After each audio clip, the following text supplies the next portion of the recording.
That has a nice wide open area, and all of the trees that we see in this area were actually preserved on the campus. These are not planted trees. We've gone around and we'll go around on campus and we're going to see trees that were specifically placed to the landscape and architectural requirements of the site. But these motts of live oak are naturally occurring. They were preserved through the site planning and development of the campus, and as you'll see, they've all got nice twists and curves, and that's typical of how a live oak grows. And the live oaks we have in our areas are what we call, in this area, they're going to be the escarpment live oak, and they typically don't grow really tall because our soils in this area are so very shallow. You don't have to go very far digging down to run into rock. And so that limited depth and volume of soil has a lot to do with how tall and how big these trees can get.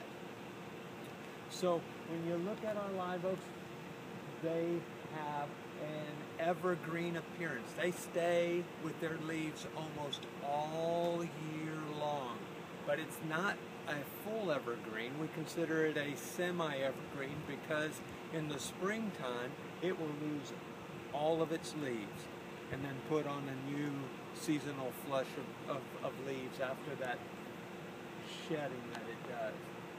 So what we call this is an oak mott. And oak motts are that's a family of trees that are all growing in location. And they tend to grow from root sprouts, so there'll be a shared root system here, and there'll be a parent tree or a couple parent trees. They'll drop acorns and new ones will grow, but a lot of times the growth of the oaks and new trees comes from root sprouts. They spread their roots far and wide. The root system of a tree can extend 2 to 3 times as far out as a tree is tall. So when you look at a tree, and let's just say it's a 20-foot tall tree, those roots can extend 2 to 3 times. So they can be 40 and 60 feet beyond the canopy of this tree is where those roots grow.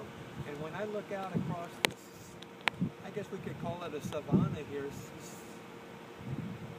We'll use that savanna term loosely, but these trees may all be related in that they have a shared root system. If you think about what I just said with the 2 to 3 times the distance the roots can reach out, and if you look from one mott to the other, these are probably all interrelated trees.